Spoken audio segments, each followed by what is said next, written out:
So welcome everyone to this virtual community meeting to discuss NPA 2024-0019.01. As Mark said, please type your name and organization in the chat. Please mute your microphone. Please turn off your video. It helps reduce the bandwidth. And this meeting is being recorded and it will be posted to the publicinput.com/neighborhood plan amendment cases website. If you do not want your image viewed publicly, please turn off your camera. So Mark Walters is the meeting facilitator tonight. Again, my name is Maureen Meredith. I work in the planning department. I'm the plan amendment case manager. Marcel Boudreau is the zoning case manager. The agenda tonight, I'll go over basic case information, guidelines for group discussion, how to participate in the process. Why is there a plan amendment application? What is a future land use map? After my presentation, Victoria Hasse will do a presentation, and then we will go into the Q&A session of the meeting. Property addresses are 4305, 4307, and 4309 Red River Street, 0.35 acres. The plan amendment case number is NPA 2024-0019.01. Project name is Red River. The request is to change the future land use map from single family to neighborhood mixed use land use. The zoning case information has the same property addresses. The associated zoning case number is C14 2024-0121. The request is to change the zoning from SF3 CONP, which is Family Residence District Conditional Overlay Combining District Neighborhood Plan, to LRMU DB90NP, which is Neighborhood Commercial District Mixed Use Combining District, Density Bonus 90 Combining District Neighborhood Plan. Property owner applicant is Sierra Halo LLC. And the agents are Victoria Hasse and Ron Thrower from Thrower Design LLC. Guidelines for group discussion. Please feel free to type your questions into the chat at any time during the meeting. After staff and applicant presentations, if you would like to speak, you can raise your hand by clicking on the hand symbol in the menu bar. And if we get any telephone participants, they'll be able to speak and ask questions during the Q&A session of the meeting, and we'll call out the last 4 digits of the phone number. Attendees will be muted upon arrival and through the staff and applicant presentations. Then we will open the meeting to any questions that we have in the chat or by attendees raising their hands to speak. We ask that you be respectful to each other during the meeting discussion. If we have any repeated interruptions during the discussion, it may result in participants being muted or removed from the meeting. As I mentioned, the meeting is being recorded and will be posted to this website. You can email or call me and Marcel with any questions or comments that you have. If you provide written comments, they'll be included in the staff case report. And when the cases are scheduled for Planning Commission and City Council, if you live within 500 feet of the property and or you are an environmental group or neighborhood organization who requests a notification within 500 feet of the property, you will receive those notices in the mail. So why is there a plan amendment application? Neighborhood plans are adopted by City Council as amendments to the Imagine Austin Comprehensive Plan. And the city charter requires that zoning changes be consistent with the comprehensive plan. Most neighborhood plan amendments are changes to a future land use map, also called a FLUM. And most neighborhood plan amendment cases have an associated zoning application. This map shows the areas that have City Council approved neighborhood plans, and those are shown in blue on the map. These areas have a plan document that has the vision and goals and recommendations of the planning area, most of which also have a future land use map. The colors on the future land use map represent broad land uses. For example, mixed use is shown in brown, single family in yellow, orange is multifamily, etc. So this property is currently single family, which is shown in yellow under the red rectangle on the screen. And the proposed is mixed use, which is brown, which you can see on the lower part of the screen. This is the aerial photo that shows a future land use overlaid. You can see yellow, again, is single family. To the left sort of north, south, east, west. For the northwest, you see that sort of maroon color. That is the mixed use office land use. To the very top, you see the blue. That is civic. I believe that is where a church was or used to be. To the south, you can just see very tip of the Hancock Center, which is mixed use brown. And again, you can see some more of the mixed use office. This is a zoning map again that shows some of the surrounding zoning. Again, the property is SF3CO. You see the LOMU in pink, the LRMU to the north, which is neighborhood commercial to the north, some multifamily 3. To the south, you see some LRMU CONP, which is the neighborhood commercial mixed use. Again, the LOMU, which is office mixed use. And again, just a very corner, you see some red, which is a commercial. This is a screenshot of the Google Maps that shows the 3 lots. This is a Google Map screenshot that shows the 3 properties. Here is the Imagine Austin Growth Concept Map, where these colors represent regional centers, town centers, neighborhood centers, and activity corridors.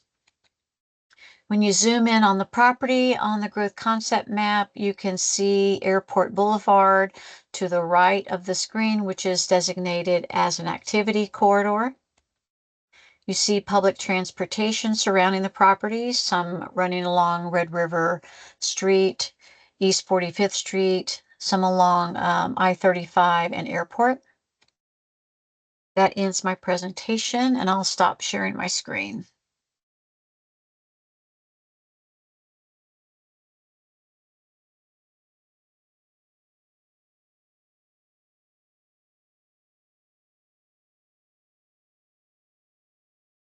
We can see your screen. Okay. Okay. My name is Victoria Hasse, and I'm with Thrower Design. We are representing the landowner Sierra Halo LLC. So this is a street image from the west side of Red River looking across at the property, the subject property. There are 3 existing houses today. All 3 are in pretty poor to not so great condition. And there is a desire to redevelop this property. And part of that redevelopment is asking for the neighborhood plan amendment and rezoning that we are here to talk about tonight. Something that I just wanted to call attention to is this new pedestrian walkway that has been installed recently as part of the, well, my assumption is it's part of the Austin Strategic Mobility Plan updates. So this is a Google Street View, bird's eye view showing the properties. As Maureen mentioned, it's very close to the Hancock Shopping Center, which is to the right upper right corner of the screen. The properties are 2 platted lots that together total 0.35 acres. And while the lots actually front towards the side street, the houses on the properties front towards Red River. As Maureen mentioned, we are asking to change the color and the designation of these lots to neighborhood mixed use, which would be the brown color.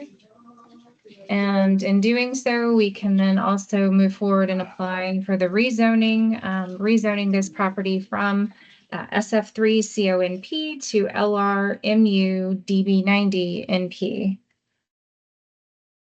So what this rezoning does, there's a lot of possibilities that the rezoning brings forward, and comparing the site development standards in the zoning districts of SF3, which is what's on the property today, in addition to LR and then LR DB90. So SF3 allows single-family homes up to 35 feet in height. Under the new home amendment, it allows up to 3 units per lot. And since this is configured of 2 lots, it would be 6 homes that could be accomplished, 6 small homes that could be accomplished under the home ordinance. What we are asking for is LR And actually, I apologize, it should be LRMU DB90, but under LRMU, you would be able to have the possibility of either residential or commercial only at 40 feet. You could also do residential only, which would be market rate units at 40 feet in height. Or you could do a mix of commercial and residential. Again, that residential would be market rate and building would be at most 40 feet in height. Under DB90, LR DB90, the DB90 program allows an additional 30 feet above the maximum height that is of the zoning district requested. The maximum height of LR is 40 feet. So add 30, that would be at most 70 feet for this particular property in this request. But the main thing that DB90, and I don't even like to call it DB90 because we're realizing and finding, and even in this case, you're not going to 90 feet. You're going to 70 feet. So I really prefer to call it the density bonus overlay. But with this overlay, it does allow some other relaxations that are helpful to gain a few more units on properties, especially it's especially important when you're dealing with infill development in existing neighborhoods. And for the density bonus overlay, the site area requirements do not apply, which is what is most helpful in achieving a few more units over what your regular zoning would allow.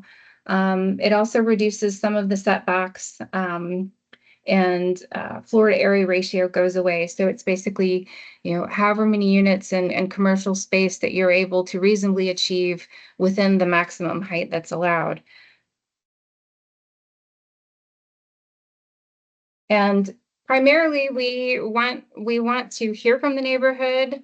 I did have some very early preliminary conversations with Barbara Epstein about this project, but this is the formal meeting coming forward to talk about the neighborhood plan amendment. So we're really here to hear from the neighborhood, hear about questions, concerns.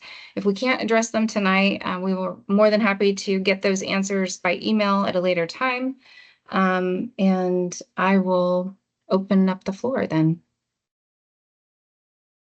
Thank you, Victoria. We already have a hand up, and Tony West, if you can unmute and ask your question or make your comment. Yeah, Victoria, I'd like to know what the intended use is, though. I mean, you talk about what can be there, but what's the intended use? Why are you trying to rezone this? So they are looking at the possibility of townhouse units. They could be live work units. They could have some residential space above with commercial office space below. It could be a small commercial development with few residential units above. It's not a concrete idea just yet, but the hope is to gain a little bit more flexibility to be able to have the option for a commercial component with some units at this corner. But there's nothing like that anywhere near this currently, correct? Like mixed use style development? Is there something like that somewhere around here so I'd have an idea of what it is you're talking about? I can't imagine, right, in between residences and other residences having commercial with residences above. That sounds like East 6th Street. That doesn't sound like anything I've seen around here. I don't know if there's anything like specifically in the Hancock neighborhood. And admittedly, you've caught me off guard, and I can't think of anything in this particular moment, but it is a small property and makes sense to have the ability to do some mixed components that, people could walk to. It is along a bus line. There's a bus stop actually right at the corner. So it's a good location to bring people to and have people travel from easily without having to get into a vehicle. But I don't have any specific areas and or projects that I can think of at this moment where this has been done. Actually, Tori, this is Mark Walter from the city. To answer your question somewhat, on North Loop 53rd Street, there are two small mixed-use buildings that were built a long time ago in the aughts. That might be analogous, but may not be the same thing, but there is some nearish by. Mhm. But why would you do this in between two residential lots? I find that very strange. Well, it's properties that are right on the edge of the block, Yeah. with frontage on Red River. And actually, that's the majority of the frontage is on Red River. And Red River is, it's a corridor of mixed uses. It's got some remaining single family, but it's also got a lot of commercial office. I know there's the Perry Commodore Estate, and they just put in a restaurant, and they've got their small hotel. Obviously, Hancock Shopping Center is pretty large. There's just a lot of eclectic mix of uses in here. And it does make sense from a planning perspective that when you've got a roadway that's a little busier and serves as a more of a artery through the neighborhood. I'm not saying this is an arterial necessarily, but it serves as a higher capacity road through the neighborhood. It does make sense to have more of your either small scale commercial or mixed use along that corridor. And then as you get further into the block, then you transition into the less intense residential single family uses, duplex uses, that kind of thing.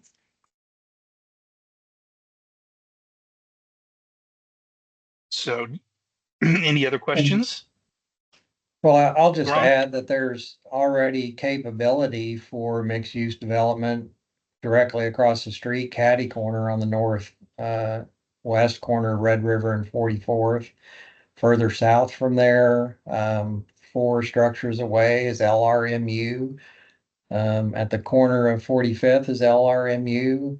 There's a lot of mixed-use zoning that's in the area, so it's not any different than what they're able to do today. This is Sergey West, where I'm logged in here with Tony West. Those properties that you named, they have dedicated parking already. And would there be dedicated parking for this locality? I mean, for this potential development? I would think yes. There's always going to be a market demand for projects to provide parking on site.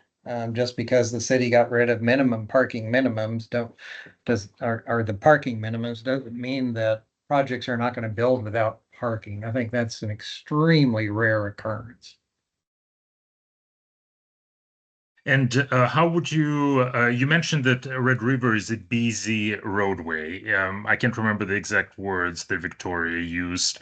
In that particular spot, there are only 2 lanes, one going in each direction. How would you qualify that as a busy road? I don't think I know of any busy road in the city that has, this additional usage that you show as maybe 27 efficiency units.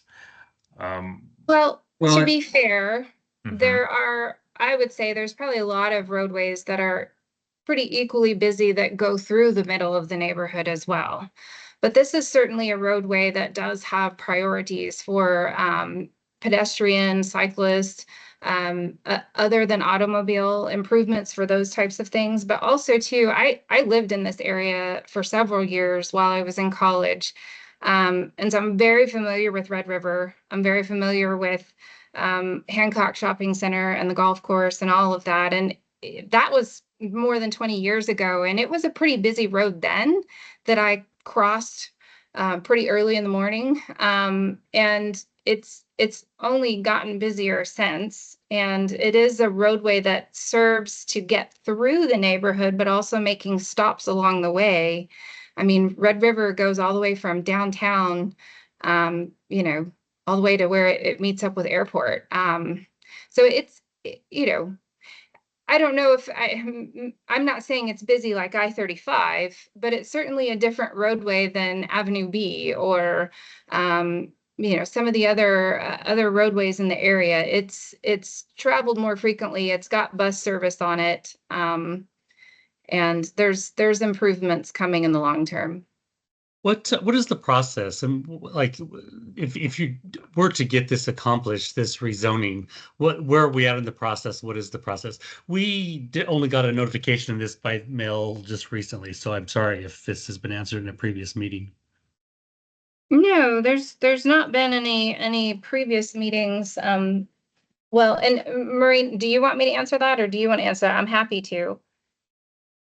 Yeah, you can go ahead. I mean, Okay. I'll correct if anything. Well, I'm sure Yeah. you'll actually correct. Yeah, so the process is such that, once an application is filed, then the zoning or the planning, well, Maureen will work to get a meeting scheduled, which is this meeting. So this meeting happens first, and it's an opportunity for the neighborhood to hear more about the neighborhood plan amendment. But when there's a zoning case associated, the two are always discussed together. And so this is an opportunity to hear about what the case is, and after which the neighborhood planning contact team has the opportunity to submit a letter, whether that's in support, in opposition, or if they're not taking a position. But at any time, individuals can also submit their support or opposition through letters to Maureen or the zoning case manager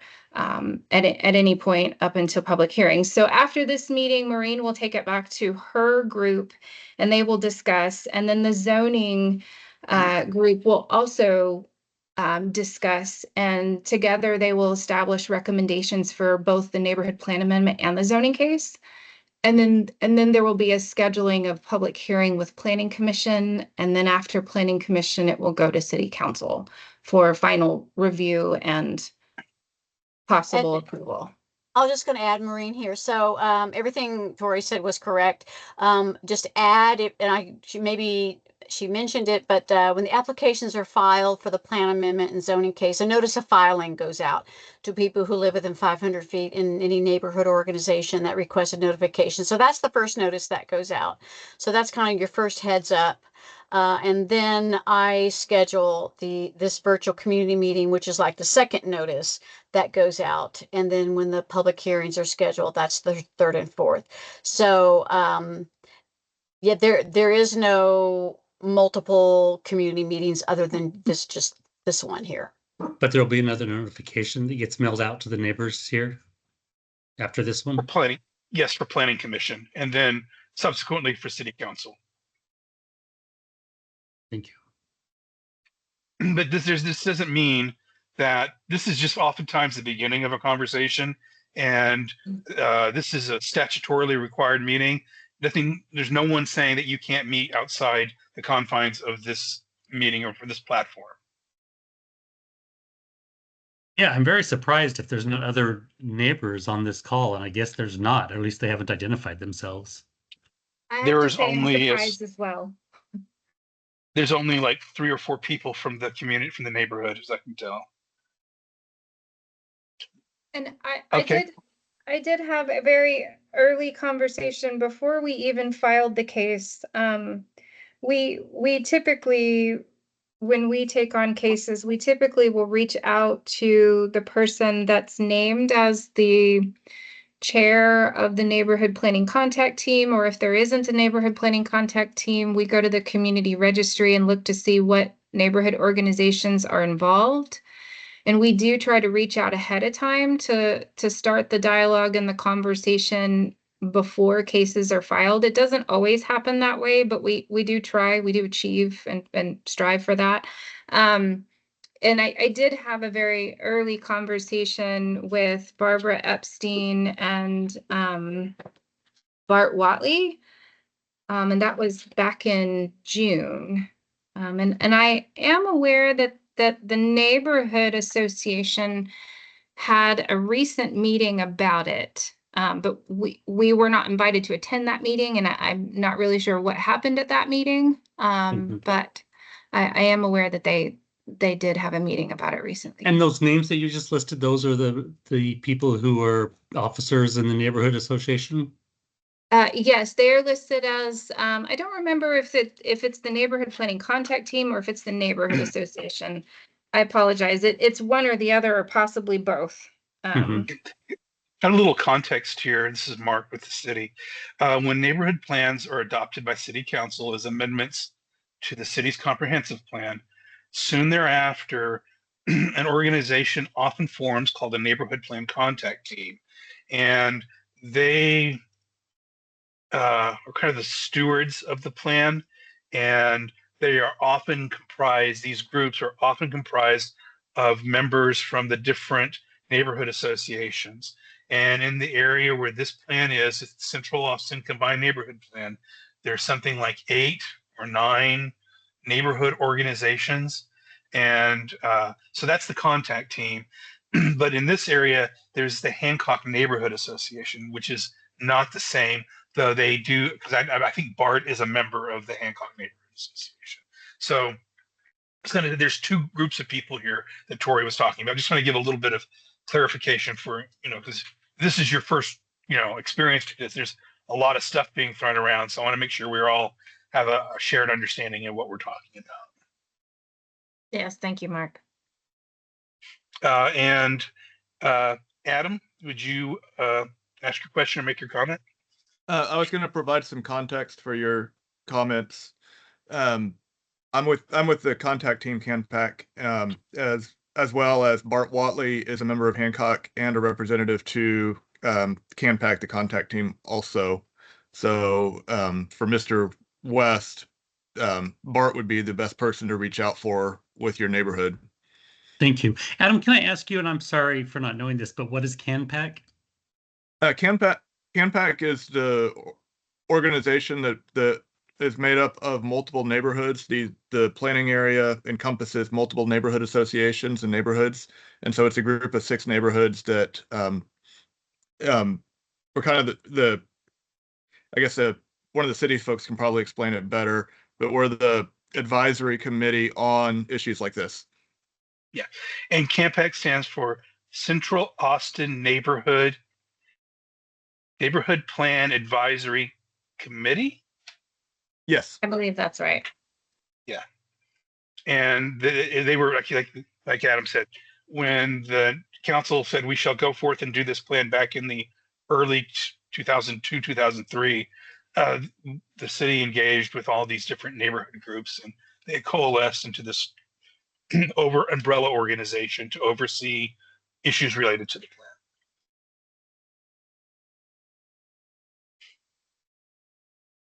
So does yes, CG, if you would unmute and ask your question or make your comment, please. Hey, yeah, I just I know you said sort of undetermined what the use of the property is going to be. Are you able to talk about like who owns it? Is it like, well, I guess is there a typical, is there a typical type of thing they do? Are there other projects that the owner of this land has done of sort of like what to expect? Yes. Well, I'd have to get some examples for you. The landowner has done other projects, but just being very forward, the plan for this particular property, he doesn't actually plan to develop it himself. And at this point in time, I believe what he's trying to do is trying to give more availability and flexibility so that a developer, potential developer buyer can come and do a good project here. So, but he does actually live in the area, in the neighborhood. I put my email and Victoria's email in the chat, so y'all feel free to reach out to us directly. Yes, please do. So does the West household or Adam or CG, do you have any more questions or comments?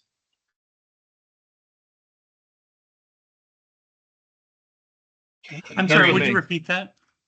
I was just asking for the folks who aren't applicants or staff, do you have any additional questions or comments? And CG is raised his hand, so I think that's a yes. Yeah, I don't know. I just keep raising my hand or what the process is here, but I guess my question is there like the overview of the process was helpful. I'm not familiar with that, but like, is there this gets rezoned and then kind of whatever fits that zoning can be built there, and there's sort of no other input at that point. I guess I kind of where I'm going with that is like, yeah, I guess without having a bunch of details about what the project might be, it would be hard to either strongly object or support, what's going on. Well, I think you can kind of go to order of process. So the neighborhood plan amendment and the zoning case are the very first steps in the process. And following Ron and Tori, if I get this wrong, please step in. I'm sure you will, but I think the next step would be filing a site or a demolition permit and then a site plan. And then they would go through that review process, and that's generally done as administratively. So, because if your site plan checks off all the boxes, then it's approved. Then following that, you would get your building permit to build the whatever was approved on the site plan, and then from that building permit, you would start construction. And then once everything is built and finished out, you'd get a certificate of occupancy saying that this structure is suitable for use by people, whether it's a business or a residence. Is that pretty much it in a nutshell, Ron? Yeah, that is correct. But just providing a few more comments or details. You will get a notice of filing when a site plan is submitted to the city, with requesting more details about what the project is proposed to be. As Mark mentioned, site plans are usually administrative approvals, reviews and approvals, unless there are instances where they do go to public hearings. For example, if it's a use that the city, the land development code says is a conditional use, then those types of site plans do go to public hearings. And so there is another opportunity to weigh in and give comment in those processes. If it's an administrative review and approval, you can register as an interested party so that you can kind of be kept abreast of that particular site plan as it moves through the review process. But so long as it meets all of the code requirements, including compatibility, there is, if this is to develop as a either solely commercial or a mixed use that has a commercial component, with several units, and compatibility does apply. And while compatibility has changed recently, this would be considered a small site. And so for small sites, actually, compatibility didn't do quite as much as it did for large sites. And there is a buffer. So the property that's immediately to the east of this would be protected in terms of like having a visual vegetative buffer with tree plantings and screening and things like that. It's not a large site, so it's not going to accomplish a huge development, especially once you meet all the requirements in the code for a commercial site plan. So it would be a small infill development. Oh, one more thing for that interested party. Isn't there a fairly tight time window once you receive the notice to register as an interested party?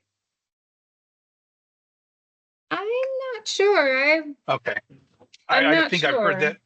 I just wanted to throw that out there. That is not my forte. I generally don't do site plans. So I just remember there is a time frame. There might be a time frame. So if that's something you want, I would register as an interested party as soon as you receive notice of filing, if that's something you want to do. I mean, but as a city, as a government entity, anyone can request Yeah. information at any time. It's Yes, public they can. information. So yeah. Yeah. In the event that there is a window and you miss it, it's still an opportunity. Yeah, it's not turned off. Your options aren't closed. So I was just thinking, does anybody else have any questions or comments? We're scheduled till 7:30, but if we can wrap up early, I'm sure everyone would like to get back to their lives and anything like that. So if there's not any more questions or comments, Maureen, do you want to put up the contact information and go over the next steps in the process? We've already touched on that, but why don't you just kind of take us on home with that. Sure.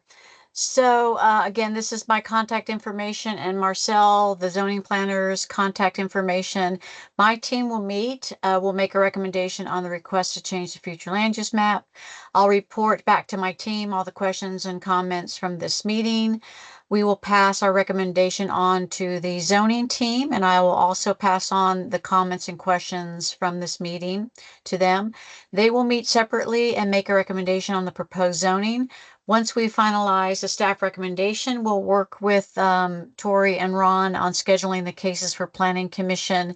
I'll reach out to the planning contact team once we finalize the date to let y'all know what date we're looking at and when the deadline would be to get a letter of recommendation if y'all wanted to have it included in the staff case reports.